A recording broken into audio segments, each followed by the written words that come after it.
Fala pessoal, tudo bem? Quem fala é o Gustavo, trazendo mais um vídeo aqui no canal e bem-vindos ao 8º episódio do Google Games História.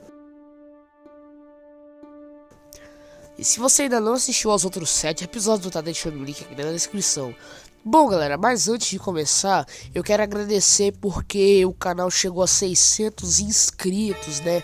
Muito obrigado, isso é importante pra mim. E hoje, nesse episódio, eu vou falar sobre um período de tensão política, econômica e ideológica entre os Estados Unidos e a União Soviética, a Guerra Fria. Antes da Guerra Fria, houve um período de crescentes tensões entre as potências vitoriosas da Segunda Guerra Mundial, principalmente os Estados Unidos e a União Soviética. Isso incluiu eventos como a Conferência de Yalta em 1945, onde as potências aliadas delinearam os rumores pós-guerra na Europa, a criação da Organização das Nações Unidas em 1945 e a divisão da Alemanha e da Europa em áreas de influência após a guerra. As propostas foram a se intensificar com a doutrina das políticas antagônicas, como a doutrina Truman e a doutrina Judenov, que estabeleceram os alicerces para o que viria a ser conhecido como Guerra Fria. Durante esse período, houve uma série de eventos significativos que moldaram a dinâmica da Guerra Fria, começando com a doutrina Truman em 1947, que estabeleceu a política da contenção do comunismo, e o Plano Marshall, que visava reconstruir a Europa Ocidental após a Segunda Guerra Mundial, fortalecendo os aliados dos Estados Unidos e minando a influência soviética, onde a partir daí se iniciaria as tensões entre o lado capitalista e o lado comunista. A preocupação com a expansão do comunismo e a segurança da Europa levou à necessidade de uma aliança militar. E em 4 de abril de 1949, os Estados Unidos se juntou com outras potências capitalistas e formou a Organização do Tratado do Atlântico Norte, também conhecida como OTAN. Em resposta, a União Soviética se juntou com outras potências socialistas e formou o Pacto de Varsóvia. Ao longo dos anos 1950 e início dos anos 1960, a Alemanha Oriental causou uma grande fuga de cérebros e mão de obra para o Ocidente, principalmente através de Berlim. Isso levou o governo da Alemanha Oriental, apoiado pela União Soviética, a tomar medidas para conter o fluxo de imigração. E em 13 de agosto de 1961, as autoridades da Alemanha Oriental conseguiram erguer barricadas e arame farpado ao redor de Berlim Ocidental, cortando as linhas de comunicação e bloqueando estradas. Isso foi seguido pela construção de um muro de concreto que dividia a cidade em duas partes, uma oriental socialista e a outra ocidental capitalista. A crise dos mísseis de Cuba em 1962 fez o mundo estar à beira de uma guerra nuclear. Tudo começou quando os Estados Unidos descobriu que a União Soviética estava instalando mísseis nucleares em Cuba, uma ilha a apenas 90 milhas da costa dos Estados Unidos.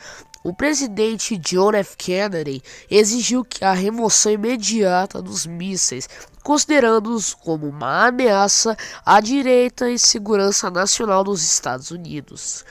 Kennedy ordenou um bloqueio naval de Cuba para evitar que mais armas chegassem à ilha e exigiu que os mísseis fossem removidos. Durante 13 dias, o mundo esteve à beira de uma guerra nuclear, com ambos os lados preparados para o pior. Houve intensas negociações diplomáticas entre os Estados Unidos e a União Soviética, incluindo uma troca de cartas entre Kennedy e Leonid Khrushchev, o líder da União Soviética na época. Finalmente, Khrushchev concordou em retirar os mísseis em troca da promessa dos Estados Unidos de não invadir Cuba e de retirar seus próprios mísseis na Turquia e Itália. Isso aliviou a tensão e evitou uma terceira guerra mundial iminente. A crise foi um momento crucial na Guerra Fria e levou os Estados Unidos e a União Soviética a buscar meios de evitar confrontos diretos que pudessem levar a uma guerra nuclear. A corrida espacial foi um evento que promovia disputas tecnológicas sobre o domínio do espaço sideral. O marco inicial da corrida espacial começou em 1957, quando a União Soviética surpreendeu todo mundo ao lançar o Sputnik 1, o primeiro satélite artificial a orbitar a Terra. Esse evento não apenas demonstrou a capacidade tecnológica dos soviéticos, mas também desencadeou temores nos Estados Unidos sobre a superioridade soviética no espaço. E em resposta, os Estados Unidos intensificaram seus esforços na exploração espacial, lançando o programa Mercury, seguido pelos programas Gemini e Apollo. O objetivo final era levar um astronauta à Lua e trazê-lo de volta em segurança.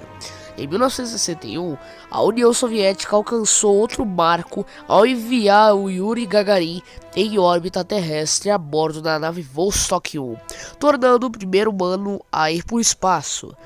No entanto, foi em 1969 que os Estados Unidos alcançaram o ápice da corrida espacial com a missão Apollo 11, com Neil Armstrong e Buzz Aldrin.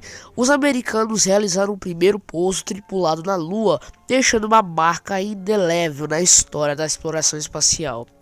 Enquanto os dois lados competiam pela supremacia no espaço, a corrida espacial teve ramificações políticas simbólicas significativas. Além de demonstrar avanços tecnológicos e científicos, os lançamentos espaciais serviram como demonstrações de poder e prestígio para as nações envolvidas. Os feitos alcançados no espaço também foram vistos como um reflexo da superioridade política e ideológica de cada sistema. Embora a corrida espacial tenha atingido seu clímax com a chegada do homem à Lua em 1969, as conquistas subsequentes continuaram a moldar a exploração espacial. Missões posteriores incluíram o estabelecimento das estações espaciais, o envio de sondas para explorar outros planetas e a cooperação internacional no espaço. Em última análise, a corrida não representou apenas uma busca pelo desconhecido, mas também uma batalha simbólica entre duas potências globais em um período de intensa rivalidade e tensão geopolítica. Guerras por procuração em países como Coreia, Vietnã, Angola e Afeganistão, onde os Estados Unidos e a União Soviética apoiavam grupos opostos. Mas isso aí é assunto para outra temporada. A detente nos anos 70, uma tentativa de reduzir as tensões, seguida pelo ressurgimento das tensões nos anos 80, com a chegada de líderes como Ronald Reagan e Mikhail Gorbachev. Em 9 de novembro de 1989, o governo da Alemanha Oriental, sob pressão crescente, anunciou mudanças significativas nas políticas de viagem, permitindo que seus cidadãos viajassem livremente para a parte ocidental. O anúncio foi mal comunicado, levando muitos a acreditar que as passagens fronteiriças foram abertas imediatamente. Naquela noite, milhares de berlinenses orientais se aglomeraram nos postos de controle do Muro de Berlim, exigindo passagens para a Berlim Ocidental. Confusos e sem ordens claras, os guardas fronteiriços acabaram abrindo as possibilidades, permitindo que as pessoas cruzassem livremente para o lado capitalista. A notícia foi entregue rapidamente e os berlinenses de ambos os lados do muro se reuniram em festas. Multidões derrubaram partes do muro com martelos e picaretas, em um gesto simbólico de liberação e unidade. A imagem de pessoas comemorando em cima do muro tornou-se um ícone global de liberdade e mudança. A queda do Muro de Berlim foi um precursor do colapso dos regimes comunistas em toda a Europa Oriental. Em menos de um ano, a Alemanha Oriental e Ocidental se reunificaram oficialmente em 3 de outubro de 1990, marcando o fim da divisão da Alemanha. Finalmente, o colapso da União Soviética em 1991, marcando o fim oficial da Guerra Fria.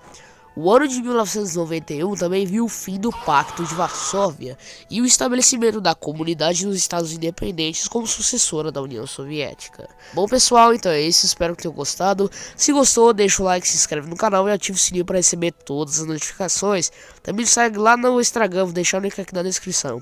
Então é isso galera, falou e tchau, até o 9º episódio, se Deus quiser.